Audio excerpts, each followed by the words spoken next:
también mi agradecimiento para Guillermo Scheibler, la Asociación de Derecho Administrativo y también la Asociación de Pensamiento Penal por esta oportunidad. Y quería compartir con ustedes algunas reflexiones. Yo me desempeño como defensor público en la Ciudad de Buenos Aires, entonces dar desde mi humilde perspectiva la idea de cómo afrontamos el derecho a la ciudad desde la perspectiva justamente de la defensa pública, ¿no? En la introducción se habló de la Constitución de la Ciudad. La Constitución de la Ciudad tiene un mandato, un programa constitucional, y todos los operadores jurídicos tenemos la obligación de trabajar para llegar a ese mandato, ¿no? Y entonces tenemos que partir de la base de cuál es el contexto en el que estamos. Y la Ciudad de Buenos Aires, al igual que las grandes ciudades latinoamericanas, es una ciudad caracterizada principalmente por la desigualdad, ¿no? Justamente en la introducción el doctor Gargarella hablaba de la importancia que tiene en la teoría política moderna la idea de la igualdad, y la igualdad como algo sustancial para la democracia, ¿no? Y la Ciudad de Buenos Aires es una ciudad, básicamente es una ciudad desigual, ¿no? Y la propia Constitución de la ciudad reconoce esa desigualdad entre el norte y el sur, ¿no? La Ciudad de Buenos Aires, según los datos del INDEC, hay un 27% de pobreza, es decir, hay más de 800.000 personas en situación de pobreza, hay 165.000 personas viviendo en asentamientos o villas, o incluso creo que los números extraoficiales son prácticamente de 300.000 personas. El decil más rico de la población recibe 19 veces más ingresos que el decil más pobre. Es decir, y esto, la igualdad no es una cuestión meramente de estadística, sino que esta desigualdad se traduce en una gran porción de la población que está excluida de la salud, de la educación, de la vivienda.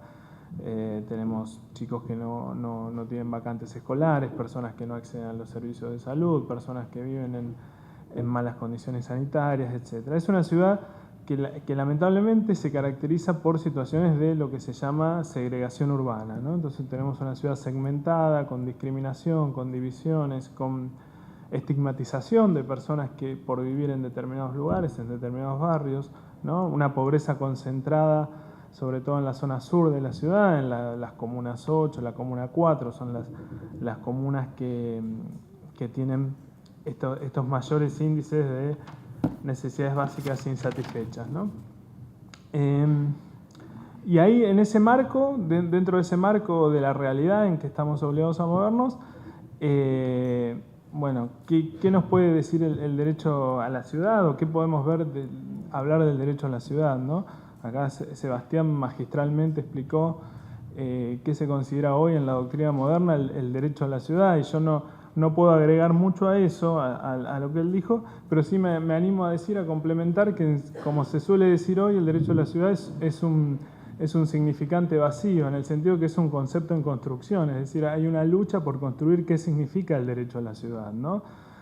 Hay autores que incluso vienen del marxismo, Lefebvre, Harvey, que plantean la idea en los 60 del derecho a la ciudad, pero después en los distintos países, en las distintas latitudes, en Brasil, en Estados Unidos, en Argentina, cada país con su propia problemática va forjando una idea del derecho a la ciudad, ¿no?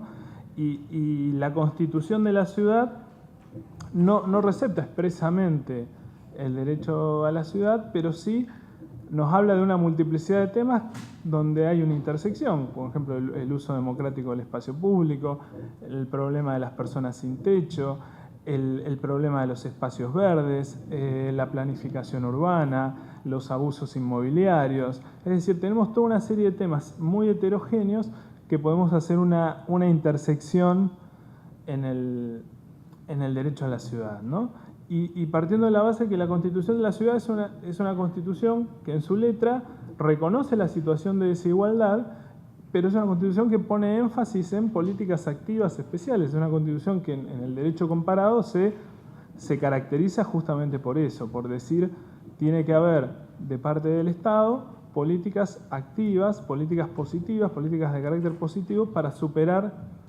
estas desigualdades, ¿no? Yo pertenezco a la defensa pública, y la defensa pública en todo esto, en este marco, ¿cuál rol juega? O cuál es para nosotros el rol que, dentro de nuestras posibilidades, dentro de nuestras condiciones, tratamos de llevar adelante. La misión de la defensa pública, por mandato constitucional, por el artículo 12, inciso sexto de la Constitución, es garantizar el acceso a la justicia. Es decir, que todas las personas, y personas individuales y también, como se señalaba, muy importante, no solo a personas individuales, sino los colectivos afectados, porque la mayoría de los problemas son problemas colectivos, tengan un acceso a la justicia, ¿no? Puedan reclamar en sede judicial, y el acceso a la justicia entendido en un sentido amplio del término, que es, por supuesto, ocurrir a los tribunales, reclamar ante los tribunales, pero el acceso a la justicia también implica la difusión de los derechos, que las personas conozcan los derechos que tengan conciencia de los derechos que tengan, que puedan reclamar ante las autoridades administrativas, no solamente ante las autoridades judiciales, que las personas se puedan movilizar por sus derechos, que las personas conozcan cuáles son los derechos que la Constitución y las leyes tienen para ellos. Es decir, que haya una igualdad sustancial y una democracia sustancial, ¿no? Hay un autor, Boaventura de Sousa Santos, dice que la democracia de alta intensidad necesita una revolución democrática de la justicia. Es decir, si queremos tener una auténtica democracia, una verdadera democracia, una democracia con contenido, una democracia con realidad, el Poder Judicial en general y todos los operadores jurídicos necesitan cambiar su cultura. Necesitamos un Poder Judicial comprometido con la realidad, y de ese modo la justicia va a tener una mayor legitimidad. Es decir, la justicia va a ser más legítima cuanto más se ocupe de los auténticos problemas de los habitantes de la ciudad, ¿no? Hablé un poquito del derecho a la ciudad, un poco del acceso a la justicia, y un poco en la mezcla de los dos conceptos, en la intersección de los dos conceptos, hablamos de la justicia social urbana, es decir, el acceso a la justicia en el marco de la ciudad. En otras palabras, cómo toda la doctrina de los derechos humanos y la idea de los derechos humanos se aplica a los problemas urbanos, se aplica a las realidades urbanas. Y otra vez, me parece importante la idea de que tanto el derecho a la ciudad como los derechos humanos, como la justicia, sean construcciones colectivas. Usualmente, y por el modo que tenemos de organizarnos como sociedad o como la academia, muchas veces estos conceptos vienen de arriba hacia abajo. O sea, los derechos humanos, desde Costa Rica nos dicen cuáles son los derechos humanos, y en realidad es importante que los derechos humanos sean construidos de abajo hacia arriba, ¿no? Que las personas, sobre todo las personas que tienen vulnerados sus derechos, vayan construyendo su idea de los derechos humanos, ¿no? Y su idea de la justicia, y su idea de acceso a la justicia, y su idea de cómo resolver los problemas, porque en definitiva de lo que se trata es eso, ¿no? Que las personas puedan solucionar sus problemas vitales y vivir su vida como decía Gargarella, con autonomía, poder cada uno vivir su vida de acuerdo a su propio plan de vida, con todas las posibilidades de salud, de educación, de justicia, etc. Yo, para ilustrar un poco esta introducción, elegí y voy a hablar un minuto de 3 casos que trabajamos en la Defensoría, que me parece que puede servir para ejemplificar cómo la Defensoría aborda algunos temas de derechos humanos y de derecho a la ciudad.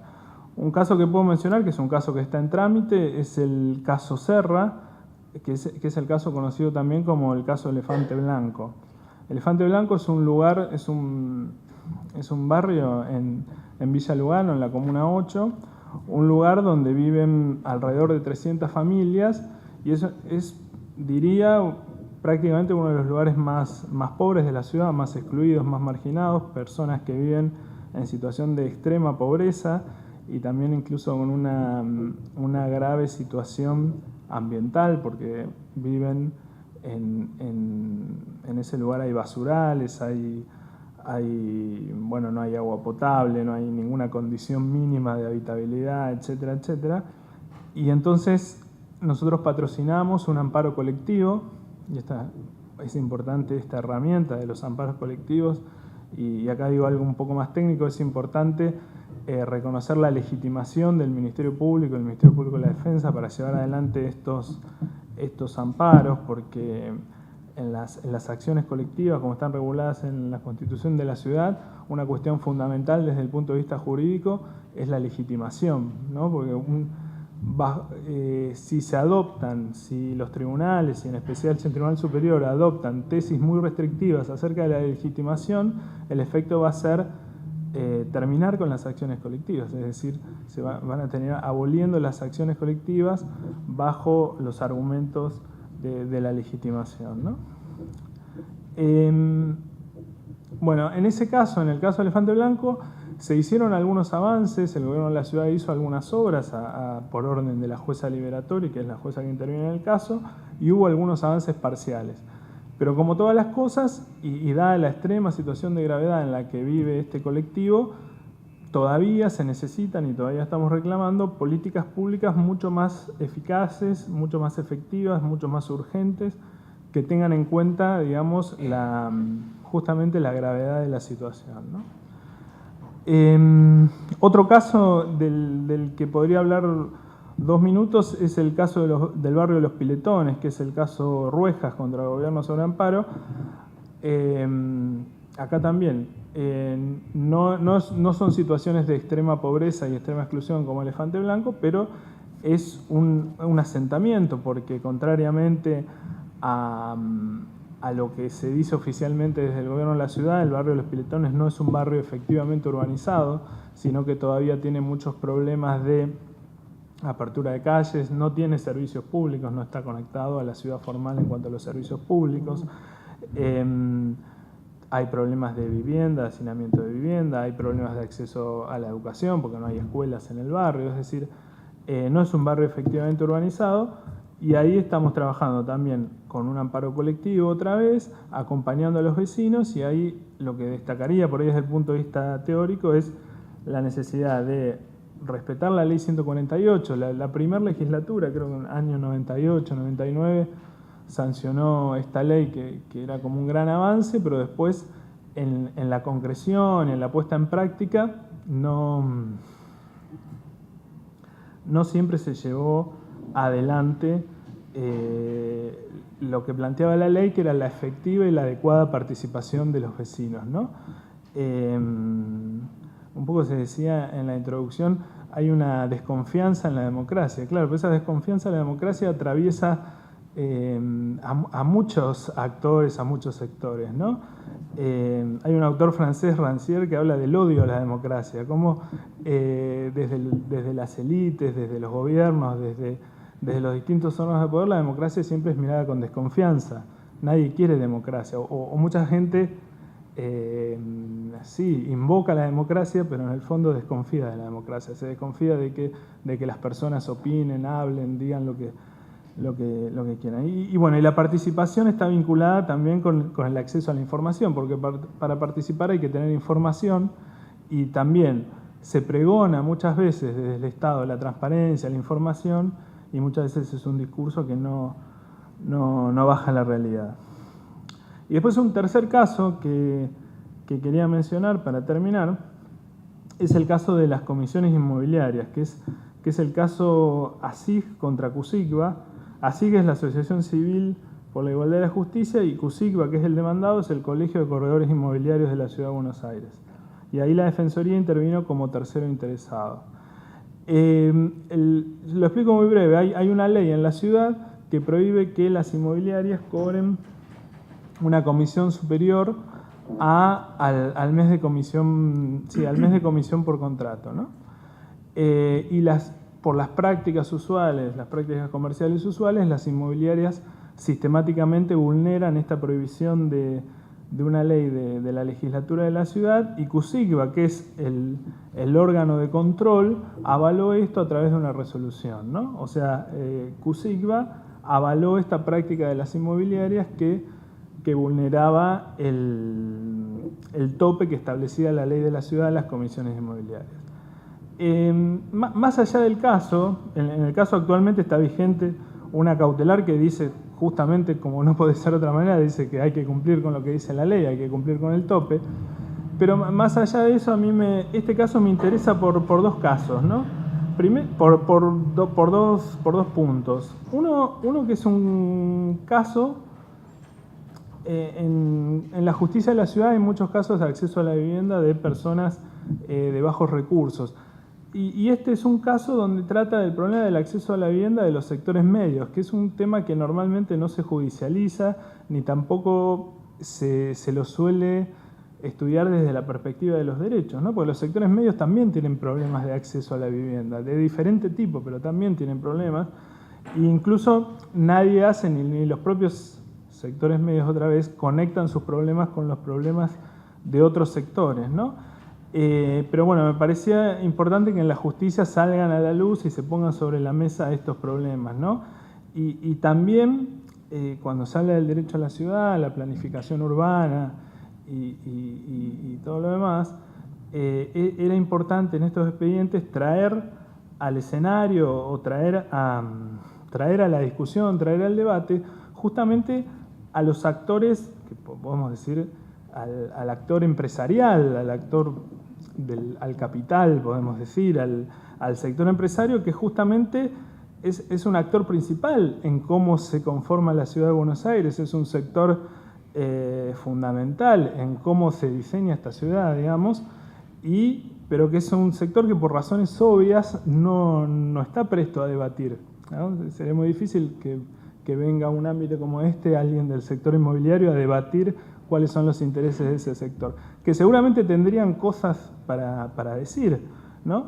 Pero es importante que venga ese debate, ¿no? Porque cerrando un poco la idea del derecho a la ciudad, ese autor Harvey dice que el derecho a la ciudad es no solamente el derecho a acceder a la ciudad o acceder a los bienes que nos da la ciudad, sino también el derecho que tenemos a diseñar la ciudad de acuerdo a nuestros propios deseos, el derecho que tienen las personas de diseñar una ciudad de acuerdo a los deseos. Entonces necesitamos que Buenos Aires sea una ciudad que no sea solamente diseñada de acuerdo a las lógicas capitalistas, a las lógicas inmobiliarias, sino que le dé lugar a otro tipo de lógicas, a las lógicas del acceso a la vivienda, a la lógica de los derechos, a la lógica de la protección de los más vulnerables. Así que, bueno, yo con estos pequeños casos y estos breves casos quería ilustrar brevemente un enfoque que desde la defensa pública podemos dar a esta idea del derecho a la ciudad y a los problemas urbanos, es decir, cómo hacemos para aterrizar, para bajar la doctrina de los derechos humanos en los auténticos problemas que hay en los barrios de la ciudad, en nuestra gente en la ciudad, ¿no? Y de esa manera, bueno, bregar y continuar la lucha como marca la Constitución de la ciudad para que tengamos una ciudad más justa, más igualitaria, más democrática, más accesible, más abierta, donde todos puedan compartir la riqueza de la ciudad, ¿no? Una cosa breve, cuando uno va por la autopista dice la ciudad de todos los argentinos, ¿no? Y yo me pregunto, ¿es de todos esta ciudad o todavía no es una ciudad de todos, la ciudad de Buenos Aires? Así que, bueno, muchas gracias.